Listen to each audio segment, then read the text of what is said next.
Good afternoon, everybody. It's good to be back. I think the last time we did this was in September of last year with former CENTCOM Commander General Frank McKenzie, who's now part of the team. And today is episode 19. And we have a very special guest and an old personal friend of mine, Dr. Celeste Gventer, and I will introduce her in a minute. My name is Bilal Saab. I run the Defense and Security Program at MEI, and I also teach at Georgetown University's School of Foreign Service. We created this initiative back in June of 2020, and it was actually inaugurated by General Frank McKenzie. And the idea and purpose of this forum, frankly, remained the same, and that is to convene defense and military leaders from the United States, but also from the region, to talk about defense and security matters that affect collective interests. One of the program's key lines of effort is U.S. security cooperation in the region, and how, in many ways, it has evolved over the years. And frankly, there's no better way to address that issue than by talking to Celeste, who has extensive experience in security cooperation, especially in the region. As a matter of fact, this is how actually she and I met in Abu Dhabi many years ago. Celeste's bio is on our website, but just briefly, I want to say that she's obviously the president of the Defense Security Cooperation University, which is part of DSCA, the Defense Security Cooperation Agency, and of course, DoD's Center of Excellence for Security Cooperation Education. She's been a national security professional for over 2 decades, and she's quite versatile because she served in government, academia, and the private sector, not only in the United States, but also overseas. She was the DASD for Stability Operations Capabilities in the Office of the Secretary of Defense. Now, what is the current incarnation of that, Celeste? Well, now it's really what is global partnership. So it's piece parts got combined in slightly different ways, but vestiges of it exist in what is now global partnerships. Copy. Okay. All right.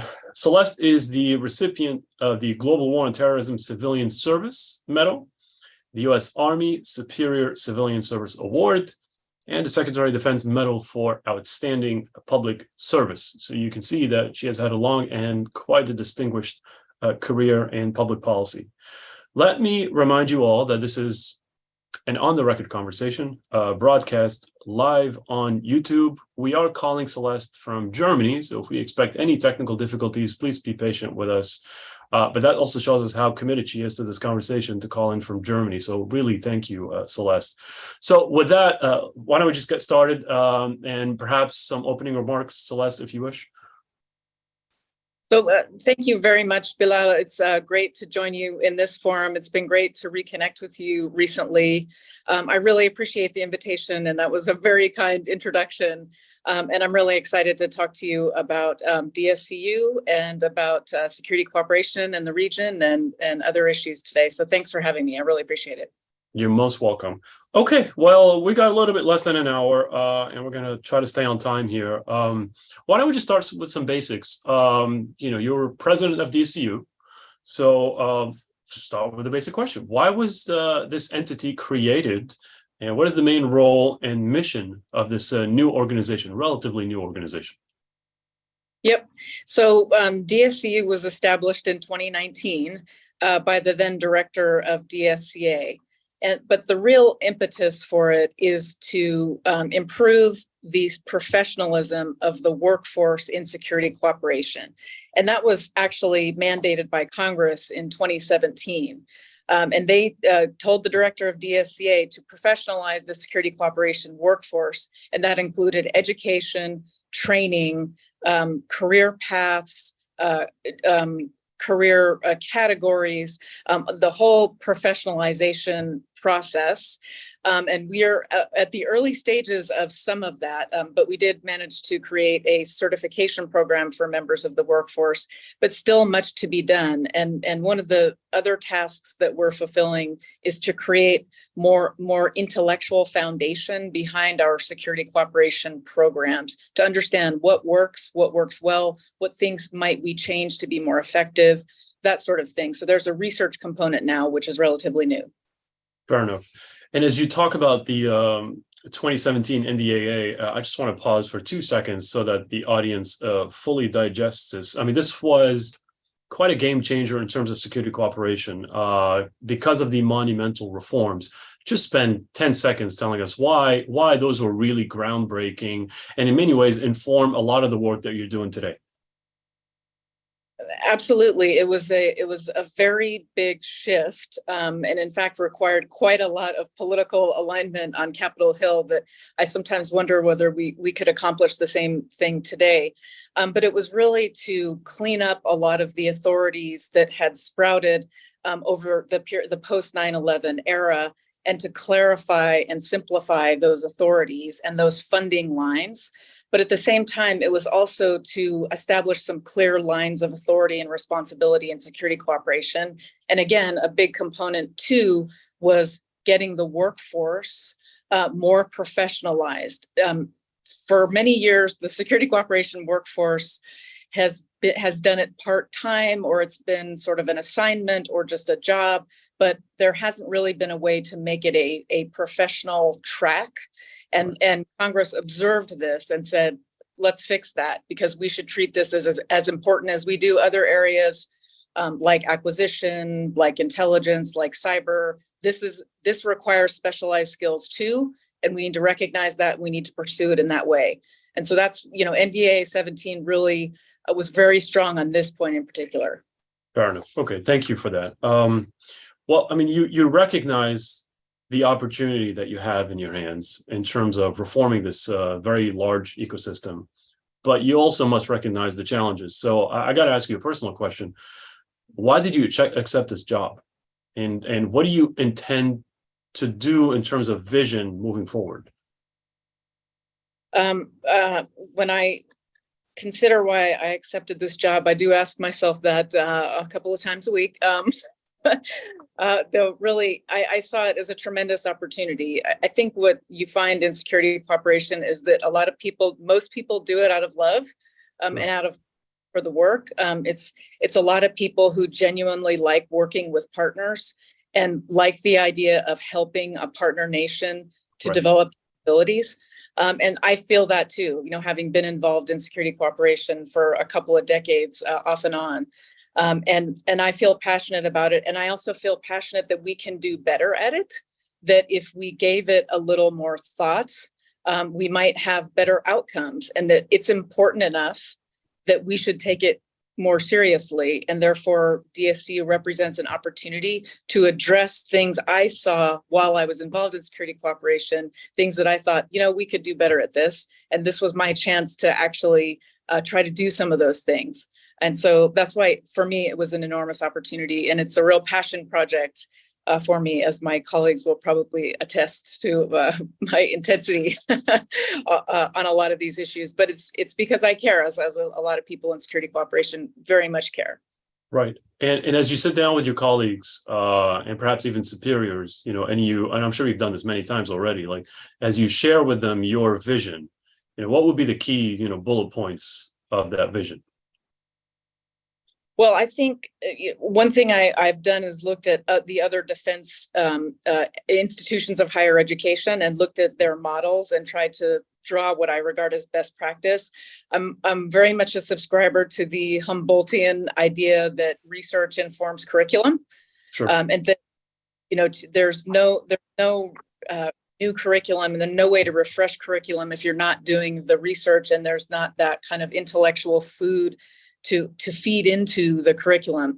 So, I really see this project as improving the education and training services that we're providing, because we can do better. We can always do better. But also creating the research foundation, both doing it ourselves, but promoting that research in civilian universities through partnerships, through grants, cooperative agreements, and being able to allow them and facilitate that greater research and the expansion of the intellectual foundation, which we can then benefit from to improve our programs.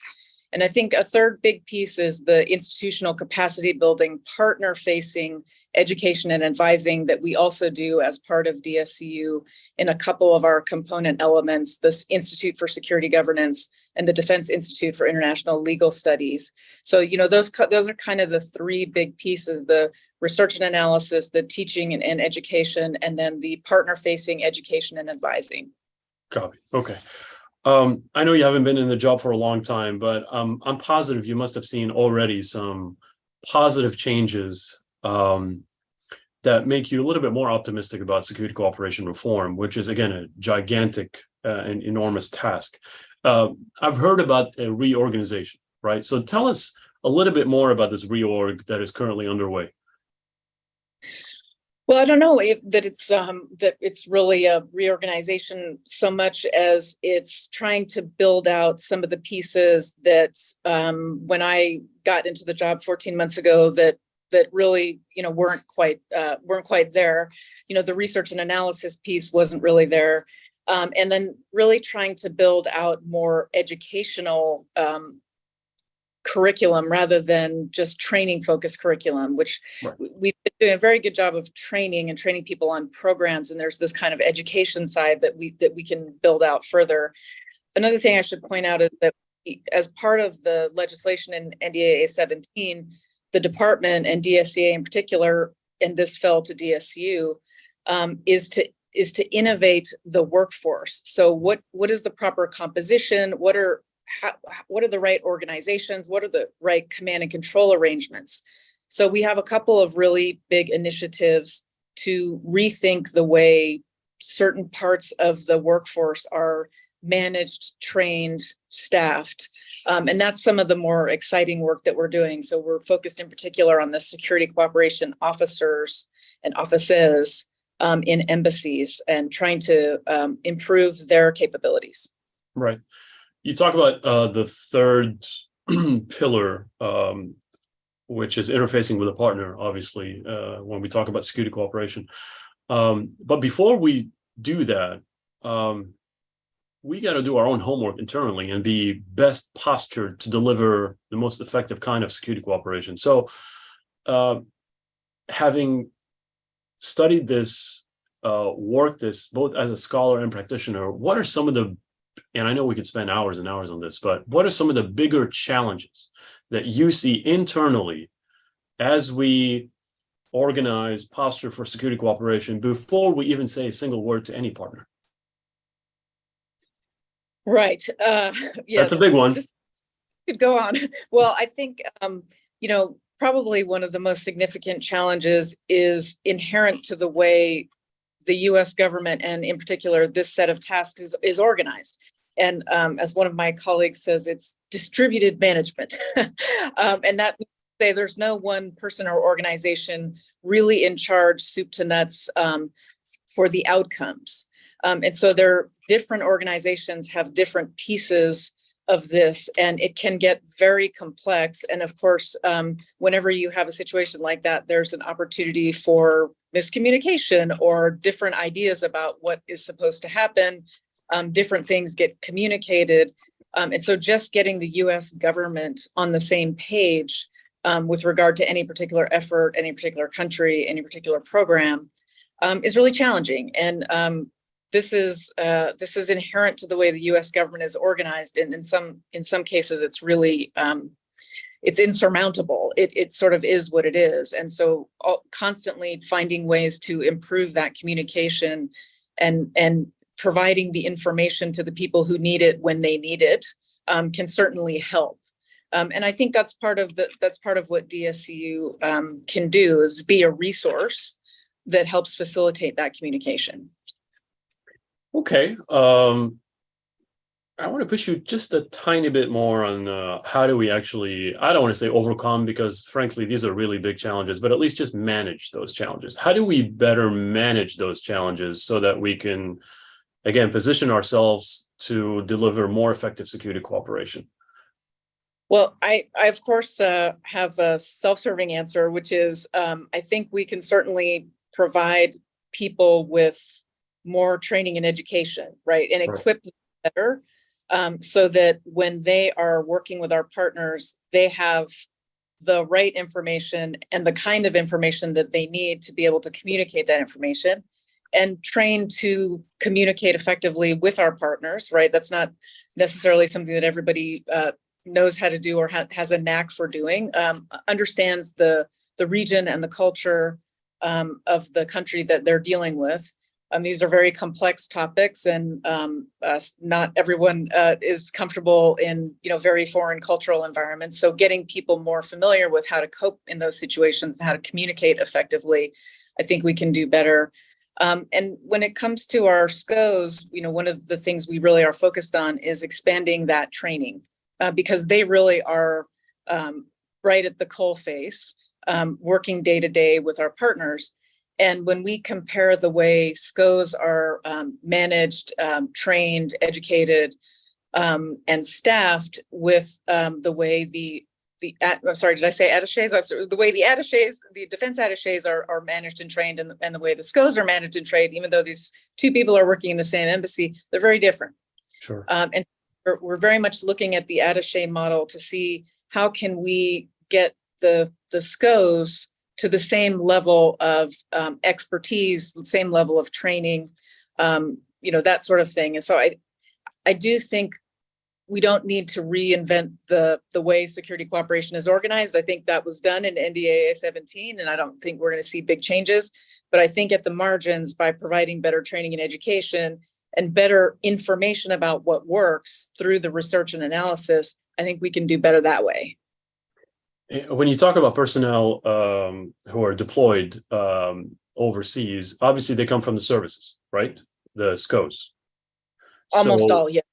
Do you feel like we can get to a point where those personnel can actually have a career specializing in security cooperation, and we can overcome the challenge of rotation and not being enough time in a certain country to actually make a difference? So, well, it's funny you say that. I think on the military side, a lot of those people tend to be foreign area officers, which really already, FAOs are. And so it really already is a career field. And FAOs have a whole career management program. Where we think we can make a big difference is in civilian SCOs. There are a few civilian SCOs out there, but they're not DSCA civilian SCOs until now, which we've created the first one that's about to deploy in the next couple of months. And I think civilians being a SCO could be an excellent career rotation opportunity for a civilian that wanted to have a career in security cooperation. They can stay for longer. They can provide vital continuity. So even though you have military officers rotating in and out, if you've got the civilian there or civilians that have that continuity, have that background, we've had more time to train them, perhaps they specialize in the region as part of this career path. I think they can soften the effects of the more rapid rotations on the military side. And I think that's probably the right combination and the right answer. Got it. Okay. Well, we are a Middle East shop, so we're going to have to talk Middle East. Try to bring this back to the region. And if I could ask you to put on your scholar hat, do you see some kind of an evolution in how we conduct security cooperation in the region, or do you feel like we're still focused on older priorities? What do you mean by older priorities? The way we used to use security cooperation to achieve certain goals that were reflective of a certain strategic environment at the time, whether it's during the Arab-Israeli conflict or post 9/11. So security cooperation as a tool in U.S. statecraft was used to accomplish certain objectives. Do you feel like we've evolved in terms of that set of objectives and how we also utilize that tool, or are we sort of like stuck in that older mindset? I think that in part through NDAA 17 globally, the way we're approaching security cooperation has evolved. And I think largely for the better, though there's still quite a distance to go. I'm not sure and since I don't specialize in any particular regions anymore, I'm not sure I would see a lot of the particular subtlety on any particular region day to day. But I think what we see is gradually increasing appreciation for the need to help a partner develop real capability. Sure. I think for a while it was, well, we can sell you this piece of equipment, but a platform is not a capability in the absence of, doctrine, logistics, all the things that sustainment, the things that go with a platform. And I think that there has been growing appreciation of the need to develop real capability. I still think we have a ways to go in that department, but I do think we are increasingly moving in that direction at the speed of American bureaucratic change, which is, okay. but nonetheless, I think that that's really where we're headed. I think more and more people want to see outcomes, and that those outcomes should be real capabilities, sustainable capabilities at real levels of readiness. And these kinds of considerations are entering the equation far more than I think they used to. Well, you hit the nail on the head, and that's what I wanted on the record, which is what I meant by evolution in terms of this greater emphasis on helping the partner actually build not only effective, but also sustainable capability, and with the attendant defense institution building requirements, right? I mean, we let's just be very candid, we didn't really pay a whole lot of attention to those issues back in the day. We have seen the fruits of this deficient approach to security cooperation, which tended to be, more focused on tactical operational matters. And now we're incorporating quite slowly, as you very well said, the institutional element to this, which frankly is the most challenging, especially in a part of the world that is quite sensitive to issues that have to do with institution building or opening up the system, especially the security system. But you certainly hit the nail on the head, and that's what I really wanted to hear from you. Now, we are going to face a ton of challenges still in the Middle East, but I feel like that train has now finally departed, right? Yes, although I would say that while many people appreciate that ICB is important, and in fact, Congress told us to do ICB in NDAA 2017, so they highlighted the importance of it. Where I think we need to still go with it is to develop, for lack of a better word, doctrine, and I don't mean it as strictly doctrine, but that is to say theories about how to do it and how to do it well, and what matters. I think that there's a natural temptation to try to replicate the American system, even when one consciously goes in saying I shouldn't replicate the American system. It's what one knows. It's what most people are familiar with. And so even if they don't call it the same thing, they're sort of subconsciously saying, well, this is what right looks like because this is what I've seen. This is what I've experienced. And I think developing the analytical and intellectual foundation for ICB, which is still work that needs to be done. So professionalizing the practice of ICB is also something that we're working on, so that we can actually go through our experience and say, we tried this and we tried it this way and we tried it that way and we tried it in this country and we tried it in that country. What are we discovering here? What are the elements of success in ICB and how do we demonstrate that success? And knowing also that fundamentally it is a matter of politics. Sure. And it's about the politics of the country. And a lot of those subtleties can be missed, even by a trained eye. Right. And so I think really developing that sensibility in our ICB practitioners is a priority for us, and where I think we need to go with ICB. Fair enough.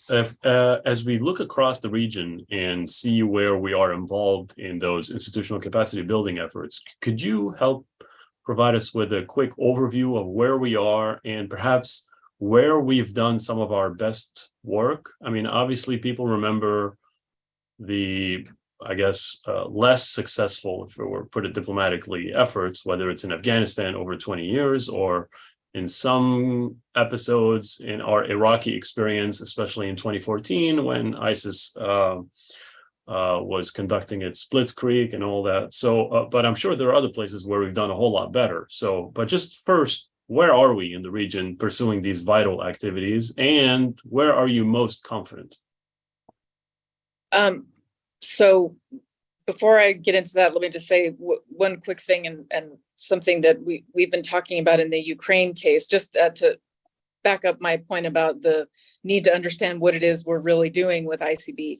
Sure. I think if you had asked ICB practitioners, and I was one of them, who had worked in Ukraine, to rate the ability of the Ukrainian institutions to handle major war, if you had asked us prior to February 24th last year, we would have probably given it a C minus, maybe. And we would have been quite dubious that it could handle it. And yet here we see them handling it. And so do we really know what are the features of success? That do we know what we're looking at, and do we know what needs to be emphasized, and that maybe sometimes them doing it their way is their way that works their way. Sure. And so I just think it should be a bit humbling for all of us to realize that we probably didn't think much of them when going in, and yet they've performed rather well. So there's something to be learned there, and we need to look at that more closely. I'm not sure I can give you a complete catalog of all the things we're doing in the region, because we're in a whole bunch of countries in the Middle East. But DILS, the Defense Institute for International Legal Studies, has been working with the Lebanese Armed Forces legal advisors, doing tabletop exercises, and in order to increase the communication between legal advisors and commanders. And so that's really important work, and it's going quite well. And I think that's a case that we're having some success. I think Jordan is a case where we're having some success. We've been doing for a number of years a capability-based assessments and a 5-year security assistance roadmap. So really helping them with the strategic planning and capabilities-based planning. So, and that's work that ISG is doing, and as well as human resources strategy. So I think in both of those countries, we're having some good effect. The other thing we're doing in the region as DSCU, so apart from ICB, is sending civilian SCOs to Baghdad. That SCO office is incredibly important, doing incredibly important work. And it's a very large office, and there are limited numbers of military personnel to fill those billets. And so we're committed to sending 14 civilian SCOs to Baghdad to help make sure those programs go well, and that our relationship with Iraq remains strong, and that we're providing them the capabilities that they need. And we think that's very important, and we're very happy to be contributing to that. I mean, the latest news we saw in terms of Iraqi desire for us to stay is promising, right? I mean, I think the Iraqi government officially made a statement that we want you to stay to continue the mission of advise and assist. Obviously, combat operations, that phase is over. But we have we've made some pretty good progress with the counterterrorism service, right? With the Iraqis. So there's a lot to build on that. Are we doing anything with the other parts of the Iraqi military, or are we just focusing on this very successful case? Well, I think we're working across the board still with the Iraqi military, and with a major defense reform, institutional reform effort. In fact, I attended an event concerned with that effort in Washington a couple of months ago. And it's an extensive effort, involves a lot of stakeholders in the Ministry of Defense, really trying to ensure that they have strong anti-corruption mechanisms in place, and a number of other reforms in the ministry. And that's work that ISG is doing, and it seems to be going fairly well. But there's a broad-based commitment to security cooperation in Iraq. It's just that staffing such a large office is very difficult, and there's very limited numbers of military personnel to send into these embassies. Right.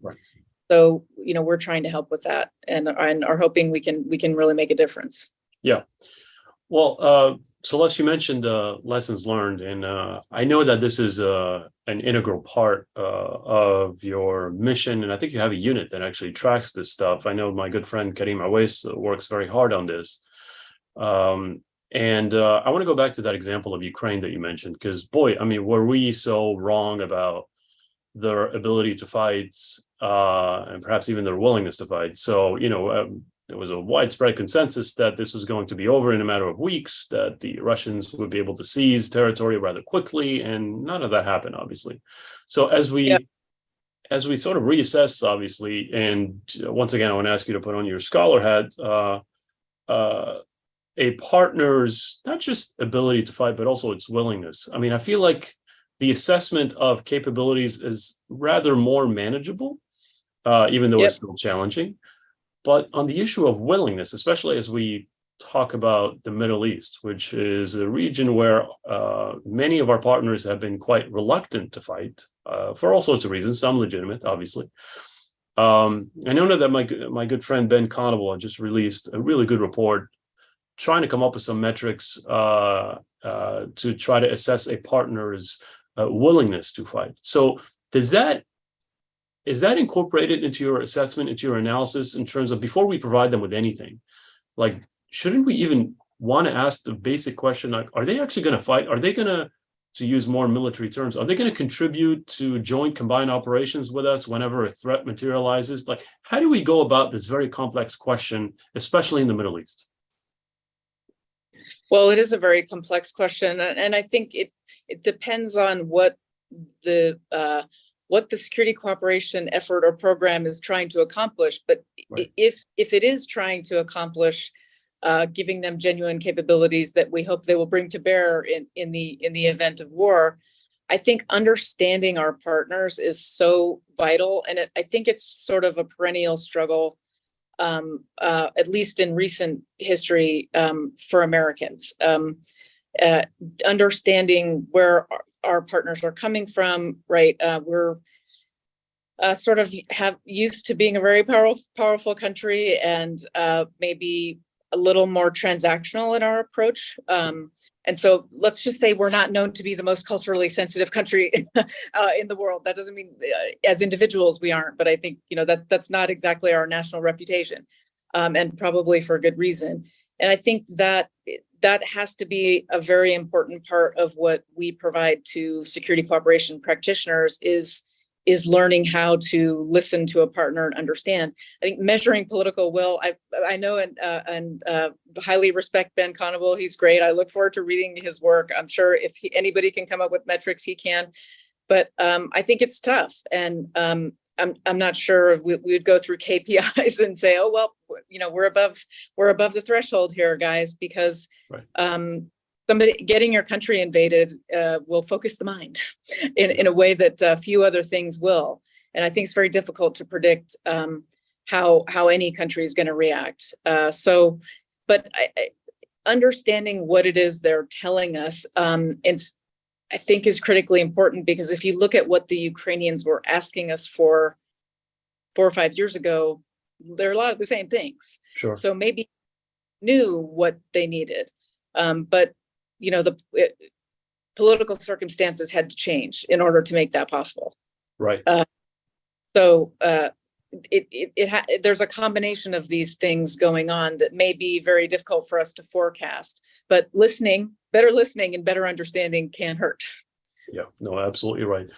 And we have to emphasize that for many years before the beginning of hostilities and Russia's invasion, we did have a pretty rigorous and comprehensive defense institution building program with the Ukrainians, also with the Georgians. And so, you would like to believe, I would like to believe, that it actually was fruitful, because now you're seeing the outcome, right? Even though we didn't believe that it was going to be that effective in the beginning of this war, but it turned out that actually we did some really good stuff, and you're seeing it live now on the battlefield. So to your point about consistent engagement, boy, I mean, is that so important, right?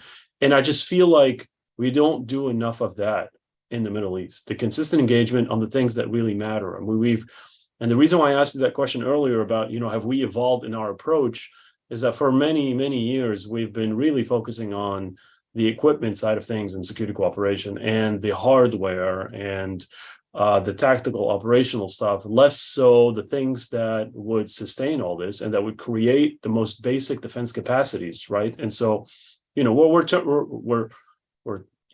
changing, obviously, very slowly, and in terms of appetite for fighting, we're also seeing some changes there, not all of our partners, but some at least. I mean, obviously the Emiratis and what they've done in Yemen, to some extent what's happening at sea involving many of our partners with NAVSENSE activities, right? With all those combined maritime forces, the task forces and so on and so forth, especially now with what we can do with innovation. So that graph is sort of like trending upwards in terms of greater contributions of capabilities to collective interest. But boy, I mean, this is going to take more than a week, obviously. Do you believe that for us to make that transition where we're no longer the policeman in the region, but we are the facilitator, where we are the integrator, and we have a renewed emphasis on partnership, we still need to be there physically, consistently, helping them on the things now that matter a whole lot more than just arms sales? Did you subscribe to that? Absolutely. I think, I don't know that it's very difficult for me to counsel patience because I'm not a very patient person myself. And usually when somebody tells me to be patient, I say, oh, that's because you don't want to do it. Okay. But actually, this is a case where patience can pay off, and these things take time, and they need to mature, and it requires a certain amount of consistency and continuous engagement. And I think that, again, that's not really part of our national personality, is to think to think long-term and to make long-term investments, and to realize we're not going to see the gains from this, in 5-10 years. Typically, that's not how our bureaucracies operate. We want to see results much quicker. But things like institution building, to see a result often takes time. And it often takes more time than our kind of programmatic appropriation cycles go. And it's difficult to then make the case, we're making progress. Well, where's the AM&E report that shows that you're making progress, right? And Assessment, not just monitoring, and evaluation. Yes, thank you. And so I think I'm all about performance indicators and making sure that we're having an effect. And I'm genuinely normally on that side of the fence.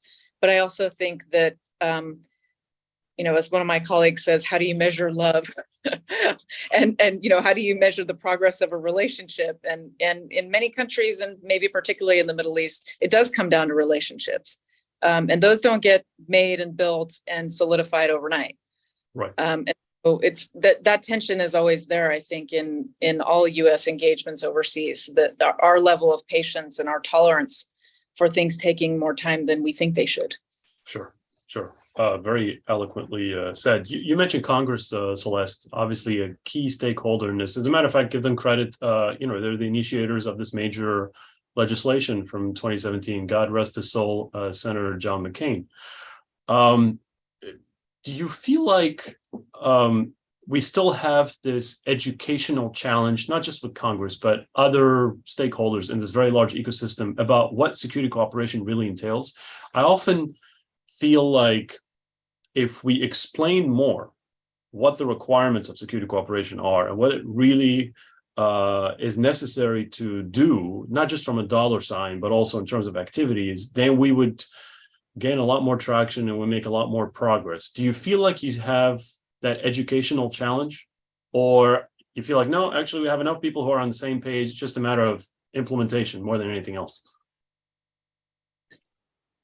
That's a tough question. I do think that there are some congressional staff that really understand the business, in and out, inside and out, on the foreign relations side and also on the defense side, and that are real masters. But there are not very many of them because it's such a highly specialized field, and everybody's busy.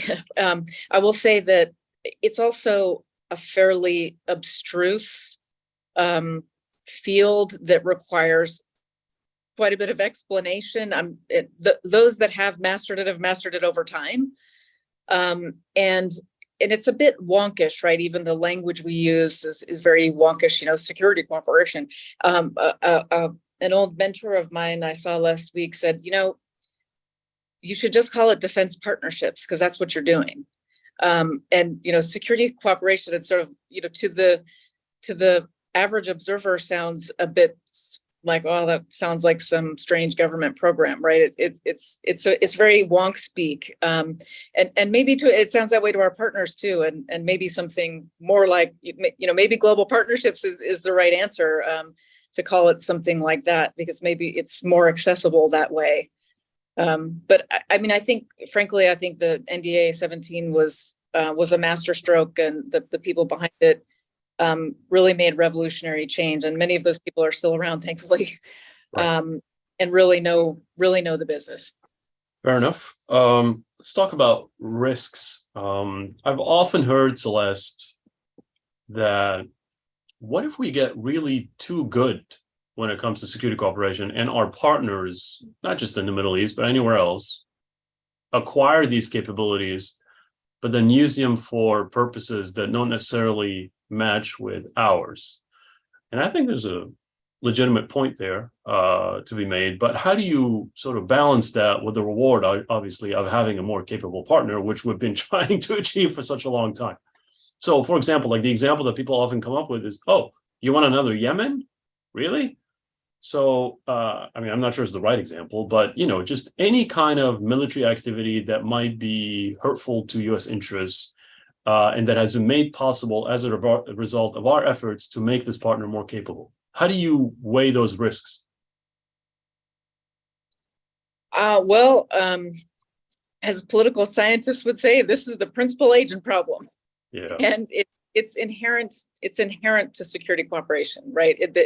The whole enterprise comes with that risk, and if I think that's really ultimately why DSCA belongs to OSD policy, and why our work is really a component of foreign policy at the end of the day, because those are precisely the issues that need to be balanced by people making foreign and defense policy. And that really explains the command and control arrangement of DSCA, because it is precisely those trade-offs that policymakers need to weigh. And it's inevitable that there will be cases that you end up providing a capability that is utilized in a way you weren't anticipating and may not like very much. But I think that risk-reward calculation is going on every day, and it's what the State Department is there to do, and what really OSD policy is constantly looking at is risks, rewards, and sometimes it might not go how you wanted it to. I feel like in many ways you answered that question earlier when you talked about relationships. I mean, at the end of the day, as you build those relationships and hopefully you boost the trust, you can be in a position to sort of lower those risks of, divergence in terms of, security interests and so on. So it is part and parcel of, building those relationships. And that's sort of, I feel like, what we've been lacking over the years in the Middle East with many of these partners, where the lack of trust in many ways has colored a lot of our interactions with them and sort of has affected everything. And so rebuilding that trust takes such a long time, obviously, but it also affects everything that you are doing, Celeste, right? Yeah, global diplomacy is not easy.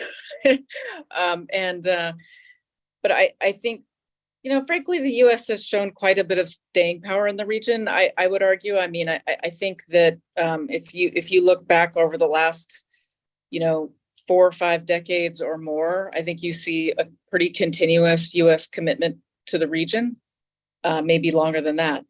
And so I know, there's the pivot, what used to be called the pivot to Asia, and the kind of increasing U.S. attention outside of the region, I know concerns people, but frankly, I don't see the U.S. commitment to the region flagging very much, simply because it hasn't really happened before. I mean, you could argue there are unprecedented challenges, but I think the challenges we have are global challenges, and I think that's acknowledged by everyone. And that region is at play in those global challenges. Right. And so I just don't foresee a major shift, and that these kind of the U.S. attention going elsewhere. We don't do huge swings like this anymore in our policy. I mean, partly because our bureaucracy is so big, we have people whose job it is to focus on these regions, and so things don't really move usually that dramatically, and I don't foresee that they will. And there's good reasons why they won't. But perhaps I've just been in Washington too long. I actually agree with what you're saying, but God forbid, don't mention the P word, the pivot, because that's a very unfortunate kind of messaging to our partners in the region. But anyway, no, I'm with you on this. I want you to help us clarify one thing that I think is important, which is the resources, right? I mean, we obviously don't have unlimited resources, but there's this prevailing assumption, which, correct me if I'm wrong, I feel like is misplaced, that because we are paying much more attention to the Indo-Pacific and, of course, Europe now, given the Ukraine war, that we have far fewer resources in the CENTCOM AOR to pursue a lot of these critical activities when it comes to defense institution building and so on and so forth. And my answer to that is, I don't think you understand that this really does not cost a lot of money. It's just a different kind of engagement, but it's not as costly.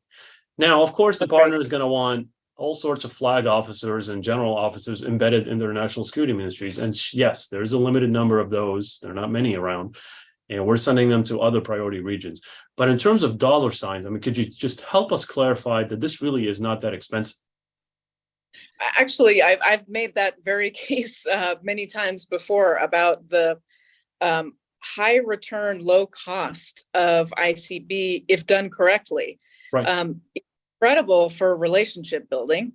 It's incredible for trust building. You gain real insight into the partner gains real insight into the US.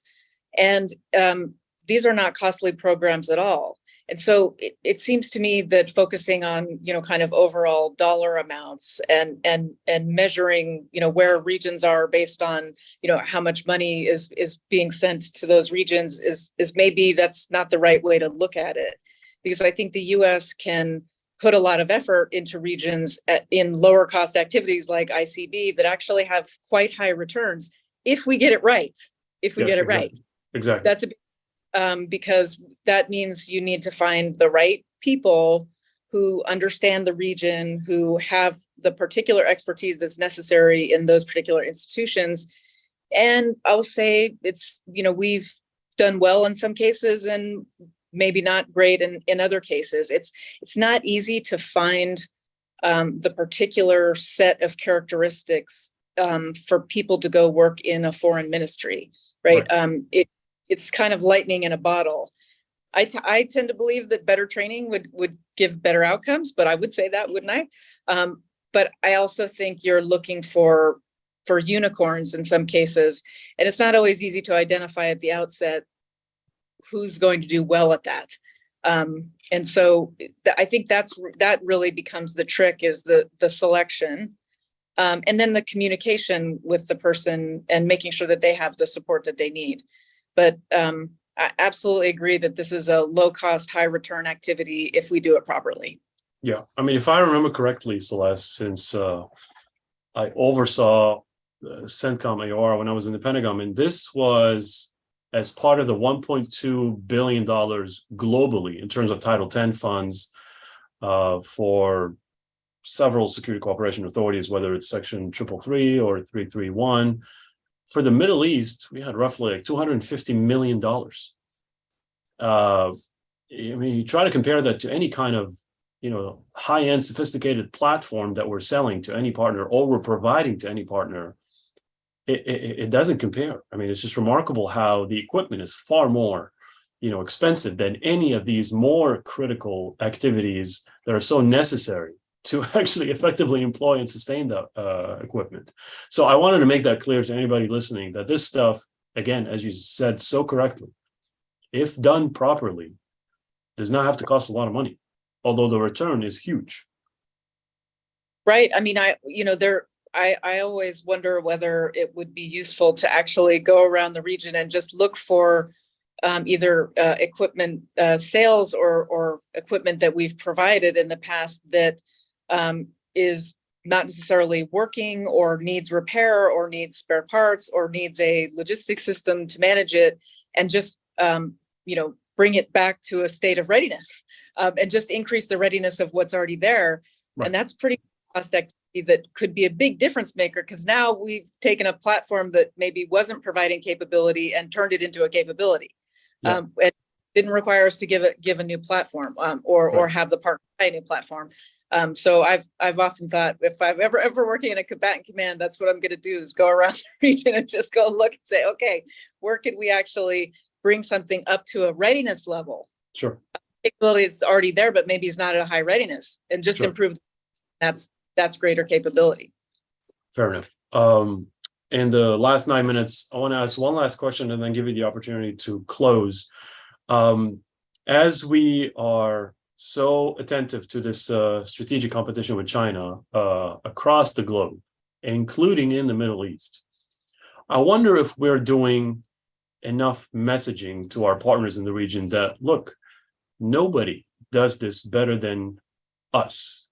Not just in terms of, again, the arms sales, the equipment, and what we could give you, the best technologies, but if you're going to look for a partner who knows how to help you build basic defense capacities, you're not going to get it from the Russians, you're not going to get it from the Chinese. We are the best source of that. Do you feel like we're doing enough of that important messaging with our partners? Do they understand that? I don't. Why is not part of our pitch, is my point. I think it is. I think increasing that is the message. I think, this new much more competitive strategic environment has actually caused us to see the enormous value of our allies and partners. I mean, I think we did anyway, but I mean, understanding fully what a difference that makes in terms of this competition. I think that's really what we're doing now, is talking to partners about what we're able to provide, knowing that our stuff is sometimes more expensive, even a fair bit more expensive, but that, our commitment is to provide capability. And so, yes, it's going to cost more in the end, but it'll be a better capability, it'll be real capability, and will help you ensure that you have the readiness that you need. And I do think that message is now kind of front and center for a lot of policymakers. At least, okay. I'm not part of the conversations, but that's certainly what we talk about. Fair enough. Celeste, what time is it in Germany right now? It is 7 minutes to 8 p.m. Okay, so it is way too late for having this conversation, especially a very unsexy, but in my opinion, and I'm sure you agree, very important conversation. So I don't want to keep you any longer, but my friend, any final thoughts? Well, thank you. I mean, I really appreciate you paying attention to this and caring about this. I believe that the story that our partners and allies are the difference to American strategy, and to our place in the world, and we can't prevail without them. And therefore, we need to have the tools that we can work with them and provide them with real capability. And it's really why I do this every day. Sometimes it's very difficult getting through the bureaucracy, which is substantial. Let there be no mistake about that. But the passion is there because I truly believe this is key to American national security. And I think a lot of other people truly believe that as well. And so we're committed to not just doing that job, but doing it well and providing really good outcomes for our partners. And I think that's going to come down to our workforce understanding that task and understanding what they need to do in order to help the partner be successful. And so that's what's behind DSCU at the end of the day. Celeste, it's been an honor to know you, to work with you, and to hear from you such precious insights. I want to wish you the best of luck with a very exciting but also challenging, job that you're in. Consider this as your platform whenever you wish to come back to us and tell us more about what DSCU is doing. Safe travels back home. Thank you so much for talking to us at such a late hour in Germany. Good luck with everything you're doing. Well, thank you so much, Bilal. Thanks to you and MEI, and to anybody who attended. I really appreciate it. And thank you so much for the kind invitation and for allowing me to talk about the mission, and hoping we can recruit you to help us somehow. Thank you very much, Celeste. Safe travels back home, okay?